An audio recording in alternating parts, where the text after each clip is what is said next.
To give us the Indian perspective. I've already introduced him, but I will just introduce him once again. He is one of the most illustrious officers to have served in the IPS in the 80s. He led the Punjab police during the worst years of insurgency in the state that India has ever faced. He later held positions as Special Secretary to the Government of India in the Ministry of Home Affairs and advisor to the Government of Punjab. He served as an Indian ambassador to Romania and now retired. He's active in many initiatives for corruption-free governance, including India Rejuvenation Initiative and Mumbai 227. I now invite him to take the floor. I thought, I didn't know exactly what this meeting was about. Normally I attend meetings and address meetings of people whom I'm concerned with, and that is mainly the NGOs for which I work. There's one Mohalla Committee movement which works for communal harmony in this city of ours, and the Public Concern for Governance, which works for good governance also in the city. We are not very ambitious about that. And but this request was when I was in Goa on holiday, and when I heard that it was from the Israeli consulate, I know that the Israelis are the best counter-terrorism experts in the world. I mean, they are bound to be. If they were not, they would have been in serious problem. But so I said, let me go and see what is said over there. You can learn a lot from them. I didn't know exactly who has organized this, except that I knew that it was something to do with the Israeli consulate. I am out of touch with policing for a long time. You must understand that. I retired 22 years ago, 22 and a half years ago. And after I returned from Romania, that was my last stint with the government. I didn't accept further stints. And I preferred to work in my city and give back to society what I had got from them. And I will talk to you about terrorism from my own experience, which was limited to Punjab. Before I went to the Punjab in 1986, I had no experience at all of terrorism. I was involved with normal policing, and in a big city like Mumbai, where I was commissioner for a little more than 3 years, it was the underworld gangs, and that really attracted our attention. And of course, the street wars, the normal political talk seated? No, it's fair. It's all right. Yeah. So this is, so when I was asked to go to the Punjab, I mentioned to the Prime Minister that I had no experience of terrorism. I had not even read about it because it didn't concern me, except that what I read in the newspapers is something happened here and something happened there. And I went there as a tyro. And the very first night that I spent in Raj Bhavan, incidentally, because I had just gone in a plane and taken over without knowing where I was going, and I didn't have uniform on. I had to phone my wife from Punjab. She didn't know that I had arrived there. And I said, she expected me home by the evening, and instead I phoned and said, please send me my toothbrush and my uniform. And this is how it happened. What I learned about terrorism was, number one, that there were at that moment of time two forms of terrorism, the ideological form and the emotional, the nationalistic form. The ideological form confined to the brigadisti Rosa, the Beiderbenov gang in Italy, they were in Germany, they were left-oriented, and they were confined to the universities, so it was quite easy to deal with them. But the nationalist form was in existence for many years. You know, in Ireland in particular. I visited Ireland later from with the chief constable of in Belfast and learnt the problems he faced were the same as I was facing in the Punjab. And except that we had 5 times the number of casualties and 5 times the number of arrests and deaths. So I told him that, and he said, but you have 5 times the population that we had. In Punjab, you have this much of population, we have only this, we have this figure, so it's exactly 5 times. So it was quite obvious. But how do you really solve the problem of terrorism, of the nationalistic form? The one that we are facing today, of what we call jihadi terrorism, is a little different. In fact, I've never faced it except read about it as a citizen of this city. And the nationalist form, the classical way of dealing with it, is to go after the terrorists because they are not going to relent. They are all brainwashed. You have to go after them. Capture, kill, do anything but get rid of them. But at the same time, which is much more important, is to win over the hearts and minds of the community to which the terrorists belong. Now that is the classical form of solving the problem of terrorism. I tried, with the help of one of my very close colleagues, a gentleman called Chaman Lal, to go around to the villages of Punjab and talk to the people. Tell them, what is a Sikh? Is a Sikh a person who kills innocent people? I don't think Sikhs do that. You can't call them Sikh terrorists. I wouldn't call them that. Call them Khalistani terrorists, call them anything, but they are not Sikhs. And we kept on telling them that. People from surrounding villages would come and listen to us.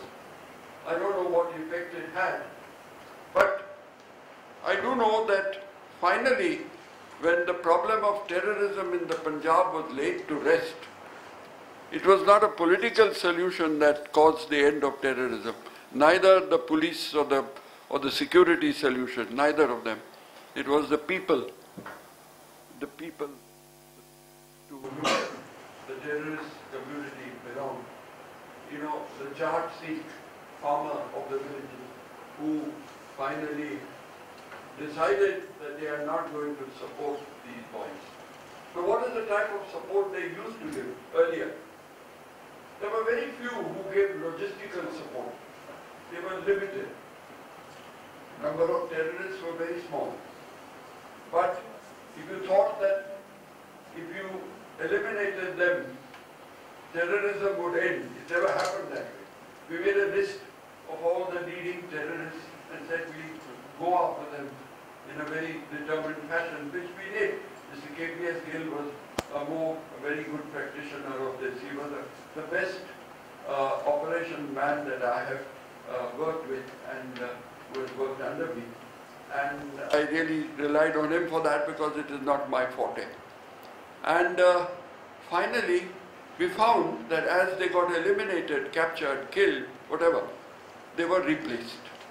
Because the emotional form of terrorism always leads to that type of attraction. And there were no dearth of young men who were willing to replace them. So it never ended. So again our list started increasing. So what finally caused the end of terrorism in Punjab? Because now we haven't had any more cases. And we found that the people, the Sikh Jat, had turned against the terrorists, the ones whom they may not have helped willingly, they may not have given them logistical support, places to hide, places to keep their weapons. They might not have done that, but they felt these are our boys. I mean, it's a community feeling. Anybody who doesn't have that community feeling is not normal. I mean, it's a normal feeling. For example, the Jews would feel for Israel. There's no doubt about that. If you don't, I mean, you're not normal. So, it is as simple as that. They said these are our boys. They're not fighting for themselves. They're not gaining anything for themselves. They are absolutely, people whom we should admire. but they stopped admiring them at one stage when they found that their quality of life was becoming irrelevant, was reducing in quality. And this was happening, I thought, even in J&K. I thought that at one stage this was happening in J&K, and perhaps that was the time when the government should have really taken some steps to sort of capitalize on that. But that they did not is something that we should really be sorry about.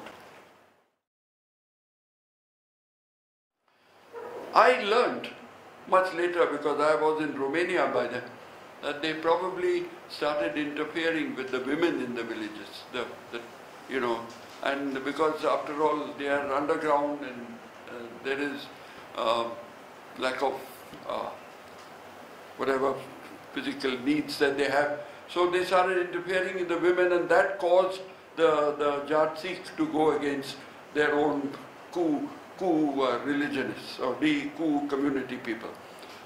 And I had occasion to speak to the Prime Minister once when I went to argue the case for the police IPS pay scales, etc.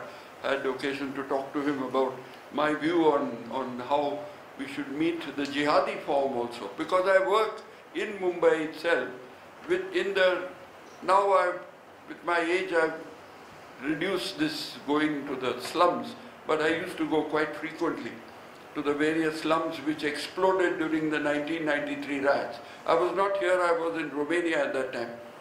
I only read about them in the papers, but when I came back in 94, I started this Mohalla committee movement and getting people involved, communities involved, both Hindus and Muslims, as well as the police, because if the police is not involved, then the minorities in particular are not very confident that they will get a fair deal.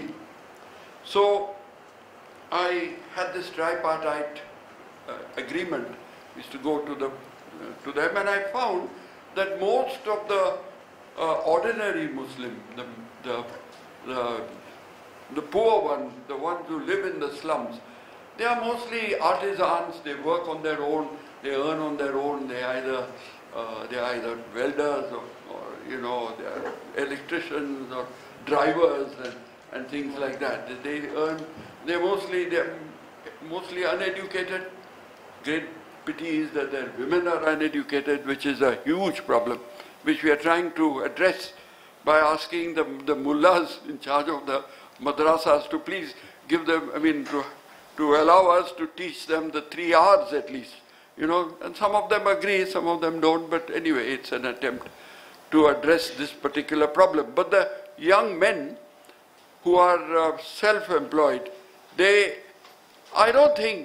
have not come across any case where they are genuinely, intellectually, ideologically, psychologically involved with the terrorists at all. I don't think, in fact, at one stage, I learnt, I was not here as I told you, that after the 1993 blasts, which we attribute to the D gang, to Dawood and his people, there was some sort of feeling among the community that, at least there has been some revenge taken. But it didn't happen after that. Every other attack that took place after that was looked at with them with some apprehension, with some fear that there would be a counter-attack, and they were very worried about that. And later on, at the present moment, I can even say that they are actually against what is happening.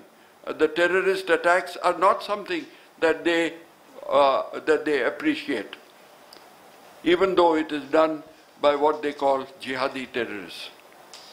Now, I suggested to the Prime Minister that, look, why don't we capitalize on this and get the community together and get them to themselves come out and condemn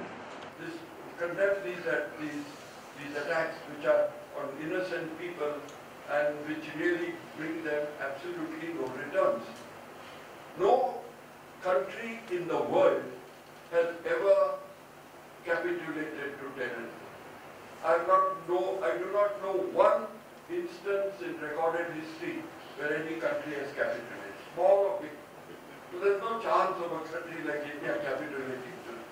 No chance in a million or 200 million. So what is the point in getting the people still enslaved to this type of corruption? So he spoke to the Chief Minister here. Chief Minister immediately, when I came back on a call, please come and meet me. And then what he did was, as far as I could see, is to call the mullahs and tell them that now you must come out and you should.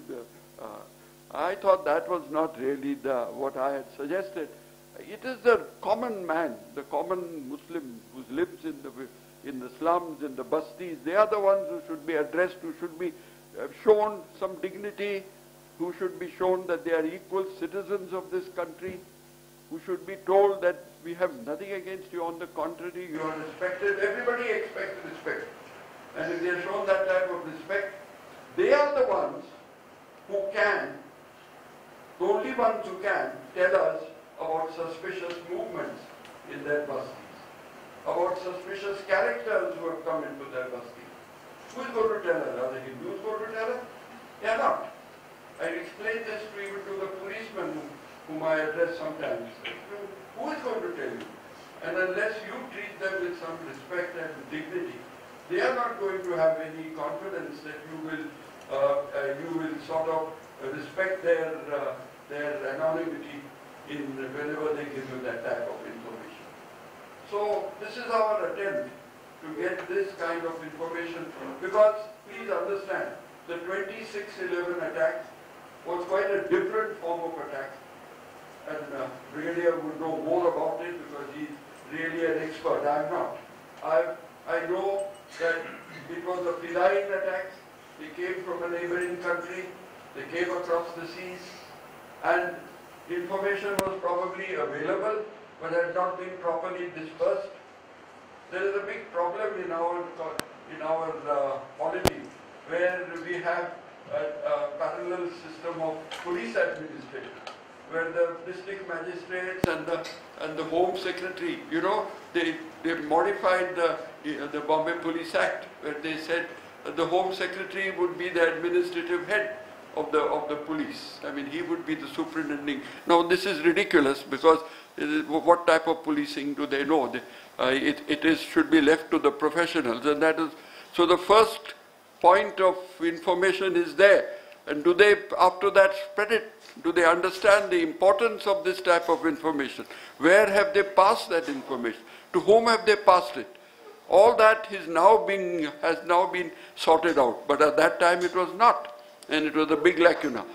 But this type of Fidayeen attack is not going to happen very quickly. It's something that has to be planned for years, and it is done with a lot of planning and a lot of preparation. Whereas the normal type of terrorist attack that we see, where they keep explosives, say now in your Opera House area, they kept in Dada, kept in some other place nearby, they kept those explosives, set them off with a timer. That is a very common form of which are done by people locally. They are not done by people coming from out. They are done by local people. And who are these people? Where have they come from? They must have bought the nails, the chemicals, the different ingredients of the bombs that exploded. They must have been moving around, talking, sleeping, and eating in some place in that basti. All these things could be informed to us if the people are on our side. And that is how terrorism is finally fought. You have to get the community to which the terrorists belong to help you out, to go against the terrorists. And then only we can fight, we can win this battle against terrorism. The Brigadier has given you, I came a little late, but I saw that he was giving you a very detailed account of what is happening in the area around Israel, in the Middle East, the Arab Spring as they call it. And I'm also a little worried that perhaps afterwards they have now been, when you get democracy, because that is what the Americans always want, democracy. they say democracy, but in these countries, I don't know, it's either an autocracy, the man in charge, the ones that you have seen all along, who dictate terms, and they keep some sort of peace. And at least they do not, what they have, the positive side is that they have not encouraged, this type of religiosity that sometimes causes problems. Now, after all, what is religion? Religion has been made by man. It is not, when man first came into this world, there was no religion. Where was the religion? The religion was explanation of things that you could not explain. And everybody gave their own different explanations. And Judaism, Christianity, and Islam comes from the same Abrahamic source. And this is not, I often talk to my Muslim friends and I tell them that even your customs are Jewish. You know, you had Eid, what is this? The Abraham's sacrifice. That, this is come from the Bible. So I said that they would understand that. And I said that you're not eating pork, for instance. It's for them it's a huge thing, but after all, what is the genesis of that? It's the rabbis who had said that, look, this is what is causing disease. And then this is what you should know. It doesn't say that God has said it. So anyway, these are things that people like us can understand, but the common person does not. So you have to go around and tell him that. And I keep telling them all this all the time, that look, religion after all cannot teach you to kill, cannot teach you to be mean to others. It teaches you, the religion has come to and it's very important. I personally feel religion is important. Whichever religion you are born into is important, because all religions teach you what you should do as a decent human being. But if you don't do it, then I think that you have actually challenged or disrespected your own beliefs. Thank you.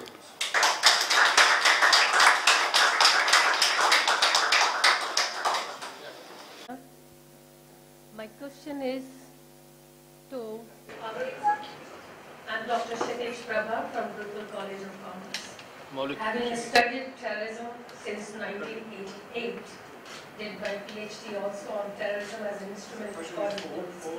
For you, sir. Because I have studied a lot on Israel and also on ICT publications. Even I have read your piece of article as well. You gave a wonderful account of the scenario in the Middle East. And I agree with you, the situation is very complicated, and Middle East has been always in flux and always in transition. The situation never gets stabilized there, for reasons known to the Middle East region people only, and you understand it better than me. My question to you is, sir, the Israeli government has dealt with the problem very smartly. And I would like to know, as an Indian, what message do you give to us? We would like to learn lessons from you and use it, apply it in our own country. Okay. Thank you. I'll answer this one, and then you decide about the next one. It's true that Israel has one of the longest experience with terrorism, and it's true that we had also a lot of successes, sometimes call them victory. But one has to be very humble. And we had also a lot of failures. We had something very similar to what you had in Mumbai, the operation of Mumbai in Tel Aviv in '75. This was called the Savoy Hotel operation. I lost one of my best friends, Colonel Uzi Ayrizer. And even there were a lot of mistakes. So one of the things that I suggest that you learn not only from our successes and so-called victories, but also from our mistakes. And one of the things that I can suggest, or maybe I start with this, no doubt that since Mumbai, both countries with mutual relations, and I'm not going to speak about it here because it's not for speeches, it's for doing in the field, have done a long way in all aspects, but also in fighting against terrorism. and also against states which promote terrorism. And you have a state in the north that promote terrorism and give hide to this.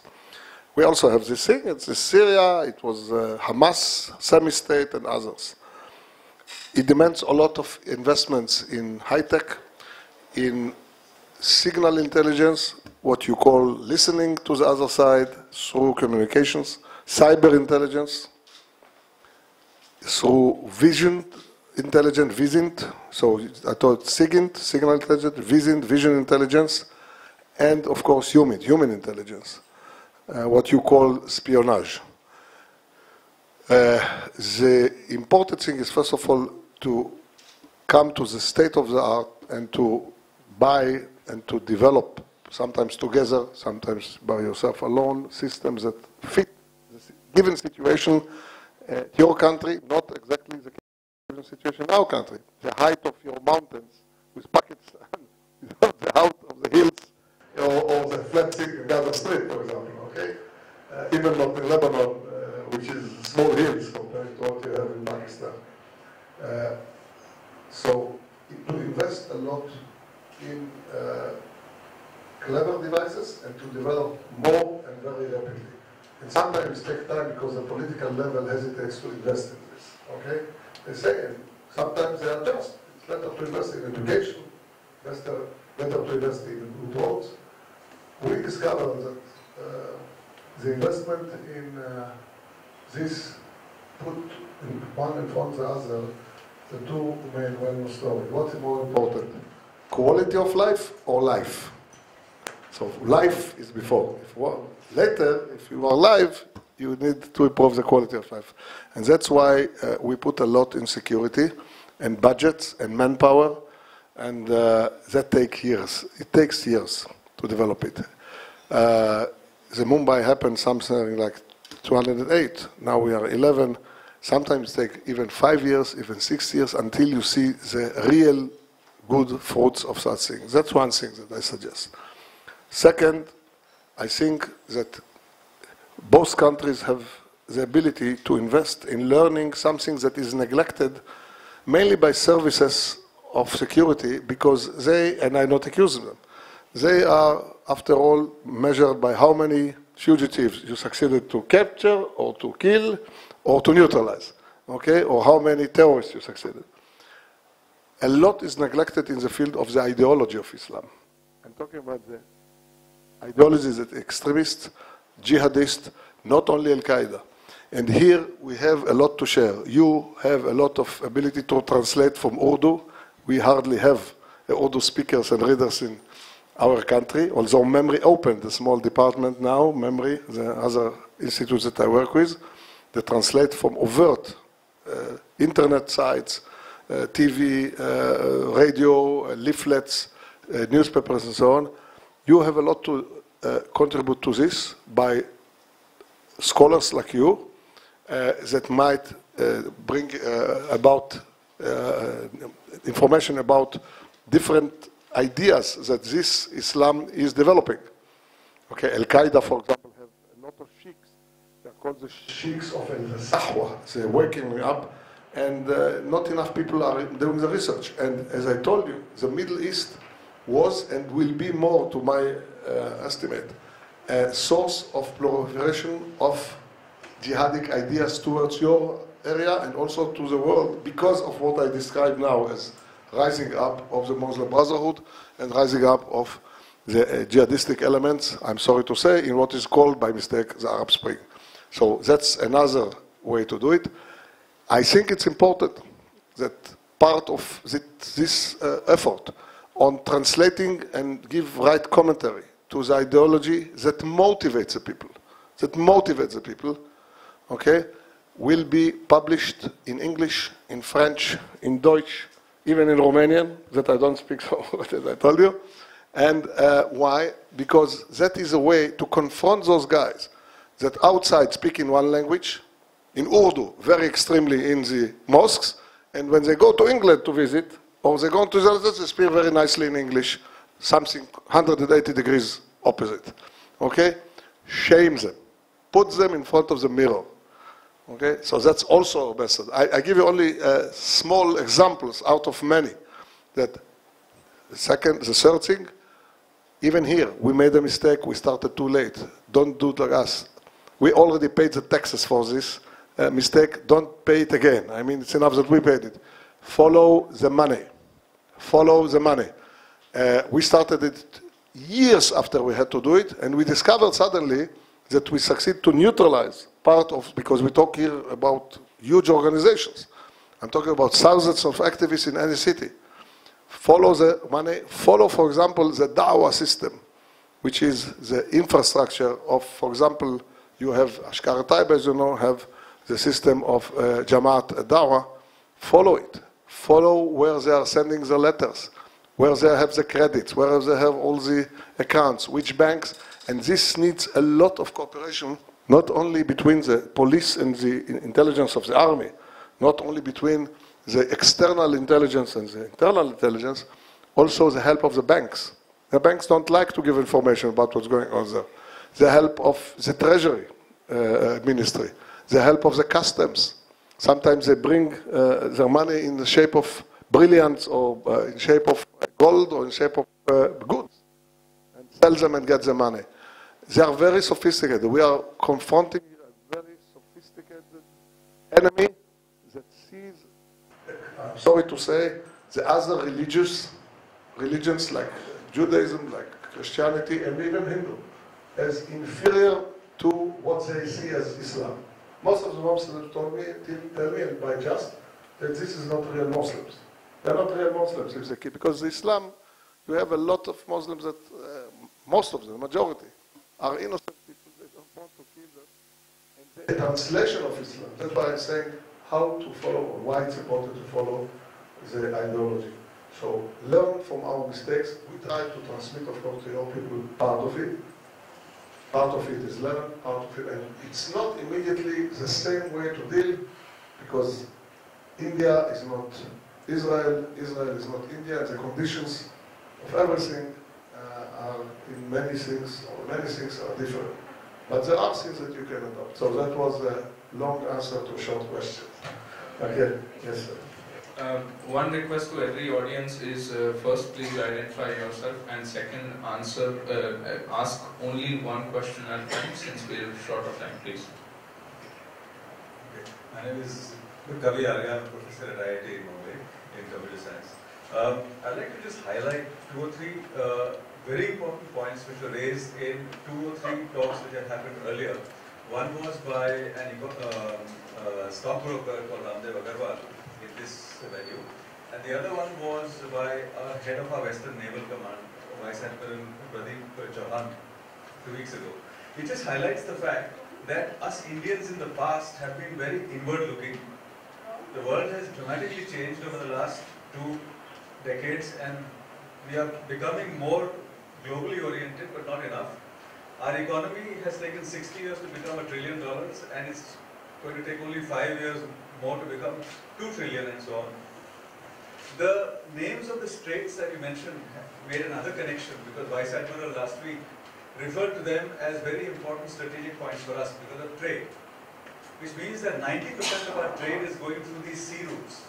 So these problems around these areas are going to tremendously affect us in ways that terrorism has not affected us in the past. It's going to dramatically affect our economy.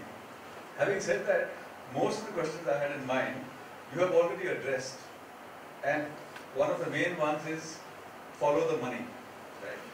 You've tried to give us an idea of what this Muslim brotherhood is like, this very nebulous thing.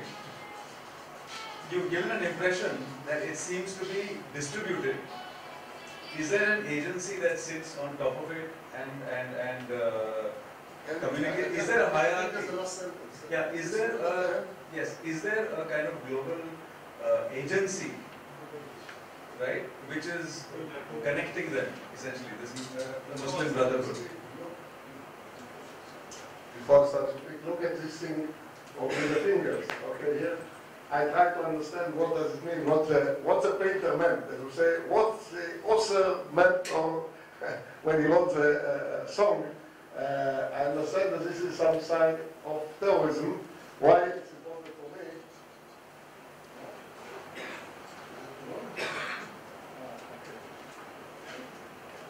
Okay, I have the map also. Okay, while speaking. Okay. Look, we as people who come, when I say me, I mean the decision makers in India, the governmental system, and the same thing in Israel or the United States. When we come from what you call semi-organized systems, because the chaos is in every governmental system in the West, as you know, with all the problems of lack of coordination between ministries because of political rivalries, because of let's say problems of each ministry have its own culture of work, but still it's an organized system with a pyramid, okay, with a pyramidal or hierarchy. That in this hierarchy you can see some order, who is in top, who is down. That's why when we look at the world, we always look through these eyeglasses, meaning we are looking for a pyramid with hierarchy. And that's what we did for a very long time with the leadership of the Muslim Brothers. That's what we did with Al-Qaeda for a very long time. And then we discovered that not everything should go as a pyramid, with some organizing. It's enough that you have an organizing idea or concept, and you proliferate it all over the world, okay? And then you let in every country the system to work alone, without commands from Pakistan, from Bin Laden. Bin Laden didn't run Al-Qaeda in the last 3, 4, 5 years.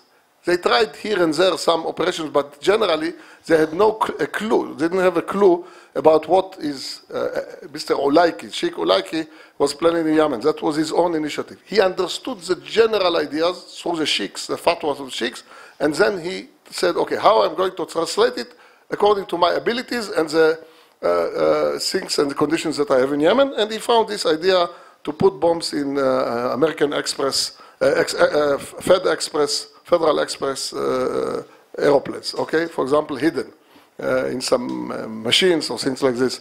So generally what I want to say is that we don't have a command of the Muslim Brothers that is sitting somewhere in a hidden bunker, and they have a department of the money, department of the operations, department of the preaching and so on, and they give orders every day by, I don't know, internet to Pakistan, Ashkar Taiba, to Muslim Brothers in London, or do this, do that. This is not the way it works.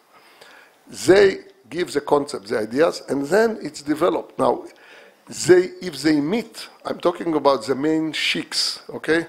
If they meet from time to time, most of the time, by the way, in the West, okay? Because that's more safer than to meet in some of the states in the Middle East. And I'm talking about meetings of different sheikhs who are seen as, here in India, you understand what I mean, gurus, okay? As gurus, as source of ideology for all the Muslim Brothers. And together they decide about the overall way that Muslim Brothers should act, either in Europe or in other places, and to adjust the behavior of each branch of the Muslim Brothers to the existing conditions. Meaning, for example, if in France there is a demand of Sarkozy and the government to take down the veil, and it becomes a national issue, the way women dress, I don't know how many of you know it, it became a story of voting in the parliament. France wants to separate state from religion, and they don't want that women will be forced to put veil because the husband thinks that this is the way Islam thinks. By the way, it doesn't appear in Islam. That's one of the big mistakes. It's non-Islamic. If we look at the days of Muhammad, women did not walk with covered face. It's about law. That's something that they invented later. Now, so what they do, they talk about it, and they give special fatwas. They say, okay, since it became a story in France, and it exercised a lot of pressure on the Muslims in France, mainly Muslim Brothers, let's close an eye and allow the women not to be under the pressure of the husbands in France, or the children, sometimes the boys that are pressure, to have the veil, okay, or the hijab or the niqab, as it's called. So they adjust, they have this ability to adjust, but it means that not all the Muslim Brotherhood factions are behaving the same way in different areas in the world, and the meetings are very, I mean, it happens once in a year. If you want to know, for example, who is one of the main sheikhs that, or the preachers, who is seen as maybe number 1 or 2, his name is Sheikh Yusuf Qaradawi. Yusuf Qaradawi fled from Egypt after backing the bloody revolt against the regime.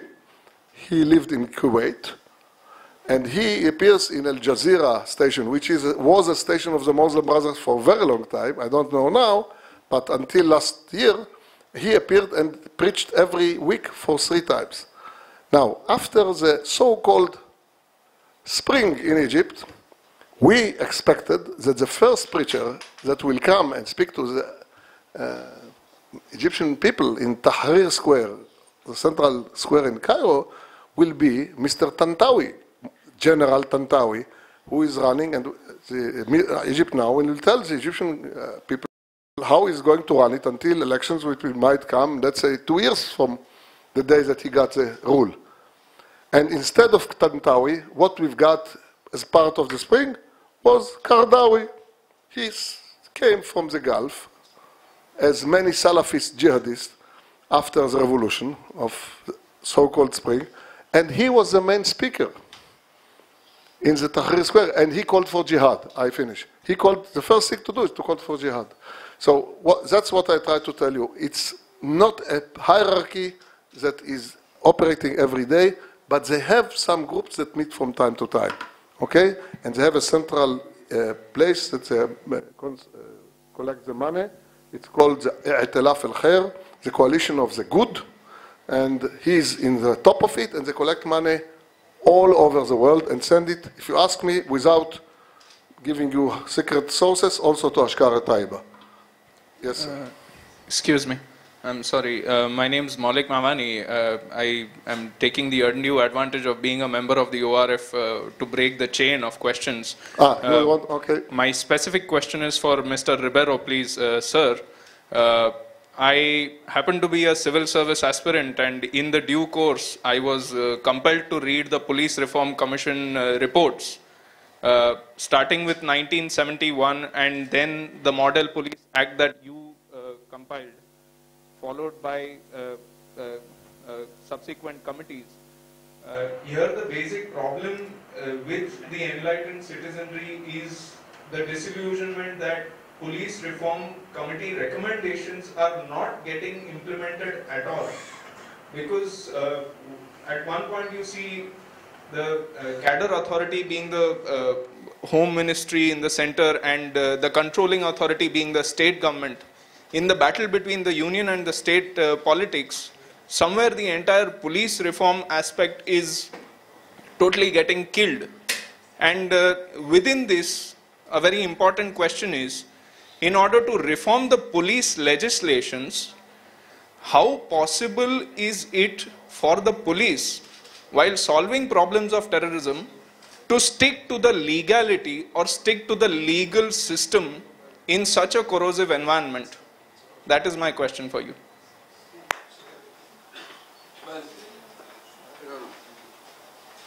Reforms as recommended by the Commission of Dharmamira of 1979. The report was given in 81. The main thrust is to depoliticize the police. That is what no political party in India wants. Neither the Congress, nor the BJP, nor the Communists. Because as chairman of a committee, I went around the country and met all the chief ministers. Everybody which was in opposition wanted these reforms. And anybody who was in power did not want it, because all want to control the police. And because of that, we have a strange situation where the police is totally politicized. People are appointed at the senior ranks who will do the bidding of the people in power. Actually, they should follow the law. The law is not followed because they are told not to follow it. Now you saw the other day, Mamta went into that police station and pulled out the people who were arrested. Now this cannot happen in any other civilized country, whereas we are still in the process of civilizing ourselves. Because unless the rule of law is enforced, you will get no talk of police reforms is going to succeed. And no party wants that. Now you're even in Gujarat, for instance, now in what happened in 2002, when the main thing is that when once Godhra, people were burnt to death, the persons who did it should have been really, even if somebody had killed them, nobody would have made such a big noise. But they should have been arrested, tried, and they said people knew more or less who they were, because that was a very criminal element in that, around that Falia, that soon after the, but instead of that, a lot of innocent people were killed. Now, there was the right, it was the duty of the government to stop that. They could not stop it totally, I agree. No police force in the world can stop that. You saw the Watts riot in US, you know, that where they waited for the whole thing to die down for 2-3 days. But these things don't die down. They don't die down in a hurry. So you cannot avoid your responsibility of enforcing the laws. Even in Gujarat, in different parts of the state, where the police officers in charge did their duty according to law, there was much less trouble. Only where they helped the, they did not stick to their commitment to the constitution, it happened. So it happens here every day. That Mamtaz is a very clear case yesterday. And it happens every day in every state. There's no government of any party which allows the police to function as it should. And how should it function? They should see this is the law, it will be enforced. If you don't follow it, whoever you are to be taken to task. Now, will anybody allow that to happen? They don't. And what is their control over the police? They keep transferring them. All right, the commissioner did not allow this, okay, knock him out the next day because they have the power. That is the power that was sought to be diluted in the reforms. That is the main reform that was required, and that is not going to happen in a hurry. So what I tell whenever I speak on this subject, I say the people should now force the pace. Like Anna is doing that for corruption, we should do it for police reform, that look, all right, you want to be in power, you don't want to dilute that power, but you will not interfere wherever the law has to take its course. And if the police commissioner or the DGP does not do it, he should be forced to do it by public pressure. And you take that action according to law. Somebody has broken it. And if the laws are implemented in this country, you don't require a Lokayukt, the Lokpal. Why do you ask for Lokpal? Why do you ask for NIA, National Investigating Agency? A terrorist attack takes place, you form one more body. You are only sort of burdening the public exchequer. But actually, if you allow them to do their work as they should do it, and then take them to task if they don't, that is the job. I have worked under Mr. Moraji Desai, in those days, Mr. Yashwant Rao Chavan. They never interfered in our work. They never told us whom to catch, whom not to catch.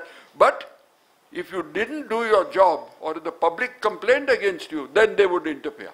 They would say there are complaints against you, you don't do this, you don't do that. That is the job of the politician. But the politician today wants to administer the force. That is the main thing. They only don't wear uniform. That is the only difference. Okay, 3 questions please. Only one. Get the materials, you transport it, you storage it, you prepare it, you distribute it, and then the strike takes place. The attack, any attack, terrorist attack, the main question is, so the main question is from where you get, who provides the materials, how it is transported, where it is stored. Which materials? The bomb materials and the terror attack materials. The terror, where it is transported, storage, preparation, distribution, and how the strike is carried out. If we reduce our currency to 50 rupees and no 100, 500, 1000 rupee note, no terror strike can take place. And if we prepare our youth from 9 to 15 years in defense and 16 to 24 years in commando training and train them and keep the common man, involve the common man, keep them vigilant, these strikes won't take place. Somebody's that is a victimization. question or a lecture? Okay. Okay. Okay. My name is Vinayak Kale. I am an engineer. I have a question for you, sir. Most of the agencies, whether they are data collection or investigating or law enforcement, IPS cadre is ruling them. On top, you will find all IPS officers, and it's a small number. Can you suggest any way or modality so that IPS officers can do their duty and they will come out of this indifferent attitude or remaining in comfort zone attitude what they have taken last so many years? No, we're going back to this of police reforms, that the person chosen to lead the force and persons chosen to be at the cutting edge, they should all be people of integrity and of competence. And I don't think that you'll find it difficult to find such people. I can give you a number of names of officers who can fill that bill. But they are not chosen. That is the misfortune. The ones who are prepared to scratch their backs, those are chosen. And then you have this unfortunate circumstance where the government, where the politicians are telling you what to do, what not to do, kisko pakarna, kisko chodna. That is not the way that law should be. And you know about IPS cadre, let me tell you that is also becoming diluted. You know, there is such a thing like cadre post. They don't post people according to those rules. In fact, I'm going to quote on that. I've asked them under the Right to Information Act how many times you have disregarded those rules, and then we can go to court, because they want their own people, you know, the local people whom they have recruited. They have a lot of recruitment like that from the direct DYSP, direct deputy collectors, and they are the ones who are given all those jobs for reasons that we need not talk in front of Israelis. We better keep quiet. We don't want to make ourselves cheaper anymore. Yeah. Yes, please. Last two questions, please. Sir, I am Dr. Liyakatran from University of Mumbai. From the officer, I was expecting that the clear-cut counter-terrorism apparatus that you have, which you do at Israeli, through the Israel government, that was expected from you. And that is why I also was eager to hear from you the tenets of counter-terrorism activities that you perform from Israel towards the Middle East. Because in the geopolitical situation of Israel is different than the Indian situation. Here with Israel, you don't have any of the buffer states, you don't have a frontiers, you have a direct clash with the states. And that's the basic problem with Israel. How you have developed those kinds of activities. And so one question, just out of my curiosity. So you have worked on to Hindu-Muslim unity, on Hindu-Muslim Active Mohalla Committee. So do you find anywhere that secularism within this particular capsule would have been a better option of bringing both these communities together? Can it work? If it can work, how? If it does not work, then why it will not work? Yes, your answer first. First, okay. I can tell you, first of all, that it didn't come, our systems that we developed did not come just like this within 24 hours. It took us a time, because every time terror, and mainly the ideological elements and commanders of terror, as I told you, don't underestimate it.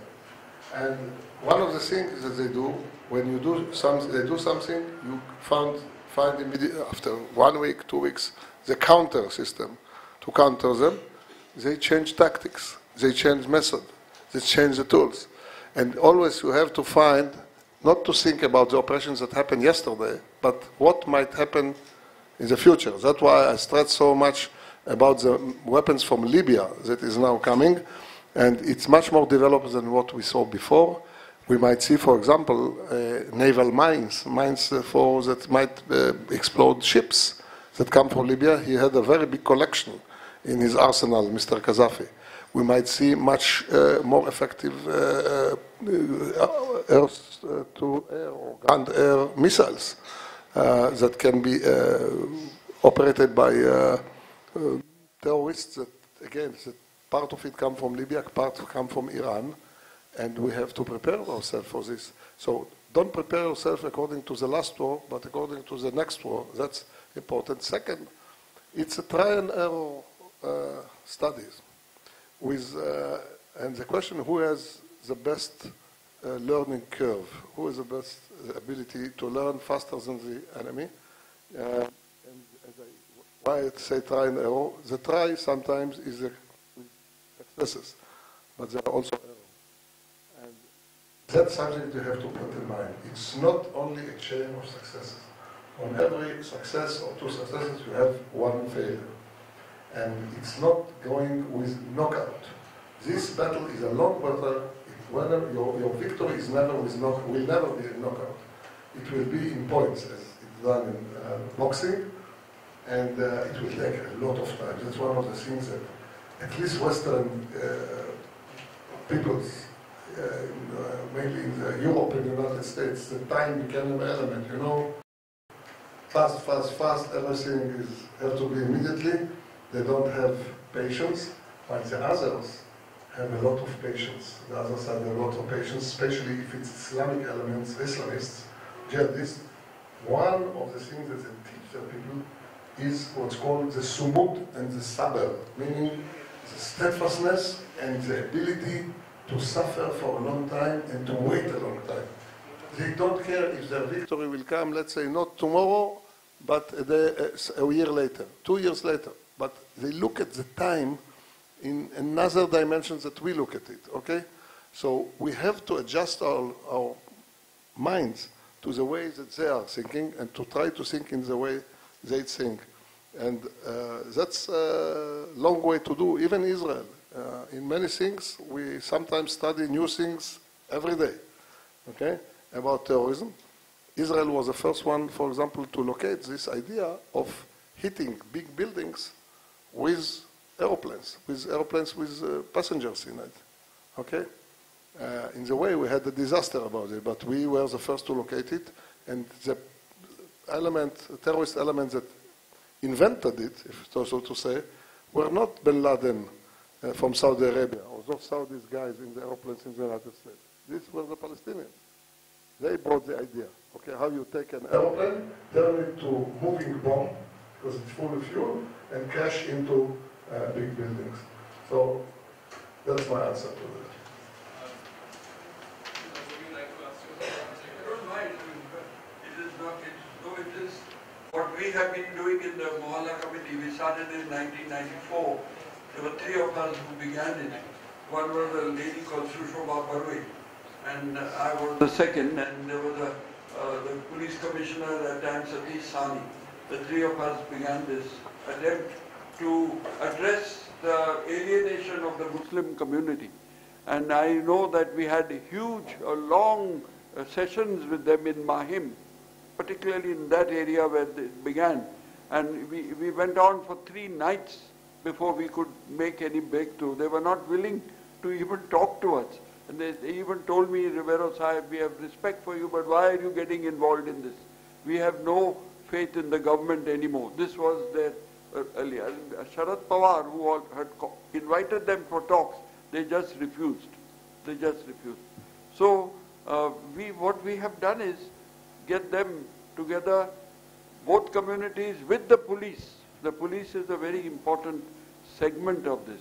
Now, the other day when we had our first meeting with the new commissioner, we always invite the new commissioner for interaction with our people. And he sees for himself that none of them are involved in any politics, nor in any religious problems. We are neither, we may say that we can very genuinely say that none of our workers are absolutely apolitical, and we have got no interest in any party, and we don't contest any elections, etc. So we give them, the police, absolutely independent view or information about what is happening in the area. You know, this is how I can give you many examples of how it has worked.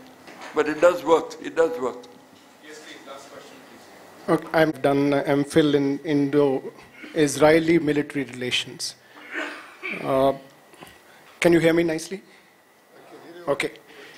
My question is regarding perpetual warfare. I'm a great admirer of Israel, and so are the people sitting here. The majority of us are fascinated by how Israel does counter terrorism. But the idea of perpetual warfare is this, that you win battles, but you haven't sorted out the problem. You take it from the time of the Six-Day War up to now. I think that kind of victory that Israel used to have at one time, it is getting diluted. You take the lessons for us. From the time when we had a secret deal with Israel, and it's not so secret because it came up in the papers, about the plans to attack Pakistan nuclear facilities, to the 26/11, we have kind of got sucked into what they call the Zionist Catholic Hindu nexus. All right, it's not my terminology, it's a terminology that they're using. So what I am thinking about it, that would we get sucked into this perpetual warfare where there is no solution in the end except to kill people, then they kill more people, then we kill more people, then they kill more people, and in the end, what do you achieve? Have you achieved peace for your people? Have you achieved terrorist-free world for the people? And so on. The answer to your question is very hard because it combines also politics and political streams in Israel, over the world. My question is this. I think I will go on from where I finished in the last answer. We have to absorb in our minds that it is a very long war. Not 1 year, not 2 years, not 10 years. Longer. That's one of the switches because we are facing here, and not only weapons, we are facing here ideology. Every time when I hear politicians in my country, sometimes at your country, sometimes in the United States, say, United States have a war with terror, I start to laugh. Our enemy is a terror, I start to laugh. Why? Terror is not an address. Terror is a tool, is a method. Someone uses this tool, terror, like it uses AK-54, like it uses communication, in order to impose some mental position on the enemy. There are terrorists, not terror, terrorists, and they have an address, and the address is two: names of the leaders, names of the soldiers, and second, names of the institutions that they are sitting in. They are very accurate addresses. So it's not war on terror, it's war on terrorists who have names, addresses, and ideology. And to fight ideologies, it takes a lot of time. I want to show you one ideology that simply crashed because it was fascist. And this was, at the end of the day, the ideology of Stalin. Okay? They succeeded since 1917 until somewhere, let's say in 89, to have a superior ability with the idea of communism. But communism that was distorted. It was not basic communism. I mean, it was just like Islam. Islam as a religion is, if you ask me, not a religion that call to kill babies. Or even it boycotts suicidals from doing suicide. Check Islam, check me. But if you take it and you distort it, then you start to get something new that it can last for many, many years. And that is very hard to absorb in our minds because we, after all, are regular people. You, me, want to marry, to have a good wife that sits on your back and give you hell. More sometimes terrors that even the terrorists haven't. I'm joking, and good children, and the children will be educated as properly, and that your wife will be the best wife that you can have, and that you have happy life, and you want her to be graduated in university and to get studied. That's what we want, okay, and not jihad. And I can show you that Israel was almost desperate in 1949 after our war with independence. We were very close to be finished. And then we had a state, and everybody, the Americans stood up and said, no way Israel will be attacked by the Arab after the UN declaration about Israel state side by side with Palestinian one. I want to remind those people who don't know, 1948-49, we had a war very close to destruction of Israel. We were 600 million in front of millions of Arabs and 5 Arab armies. Some of them were represented in this hand. The Egyptians, the Jordanian army, and so on. And we survived. Then we started to build ourselves with terror. We had terror in the 50s. But we succeeded to build a very stable economy. It took us 20, 30 years. And still we had terror. We asked our brothers to come outside from Russia, for example. Million came. And they came also in years that there were terror. And today they are prosperous. And most of them. And they live a good life, better than in Russia today. And still we have terror. And wars with Hezbollah and others. And then we had another war. And we were promised, we made peace with 2 big Arab countries, Egypt and Jordan. And still we have terror. Okay? But we are still stable. Everybody says, well, Israel is a weak.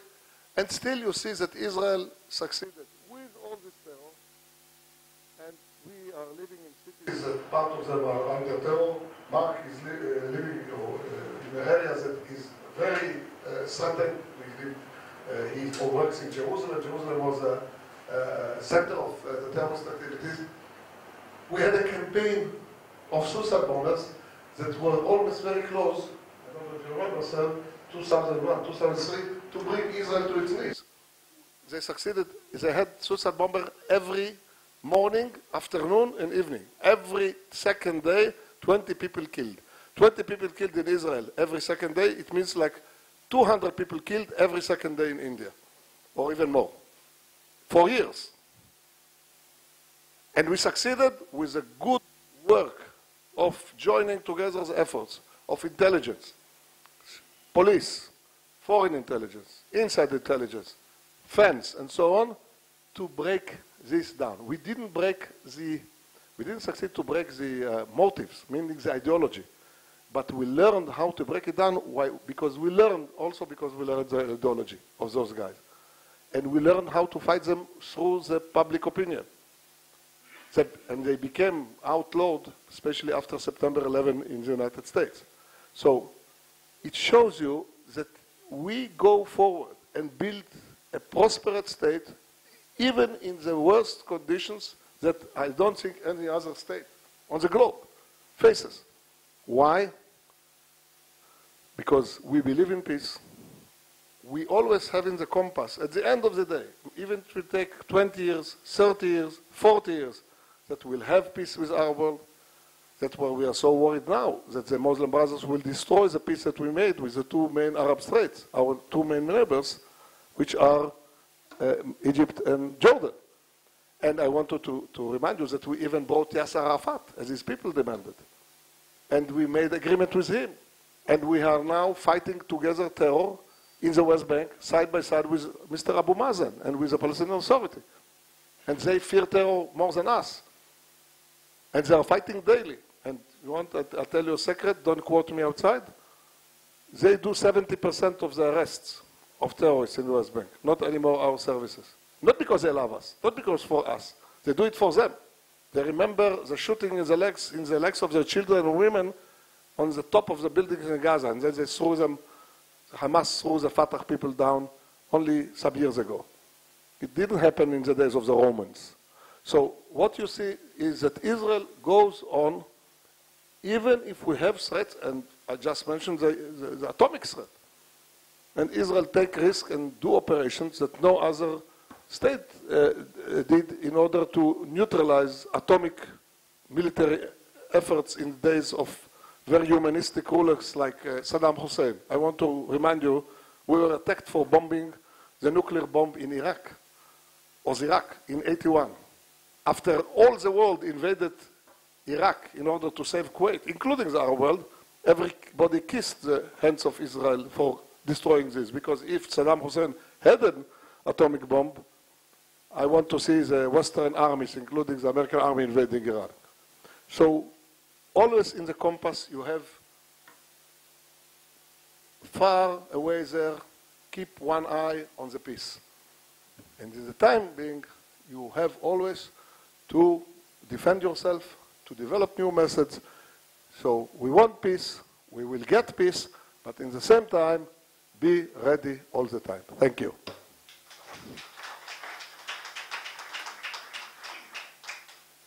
Rare opportunity of hearing two men in uniform who have, during their tenure, successfully fought terrorism. Yet, from their talks, you would have realized that their approaches are essentially different. It's the way India is adept at handling soft power and Israel at hard power. I think it's important to find the middle ground, and in this context, I would like to thank the Israel Project, and this is the second event that we are having with them, and I'm sure that we will find the middle ground between India and Israel in coping with so many other issues in our democracies. Thank you very much, Mr. Ribeiro and Brigadier General Shalom Hariri. A pleasure.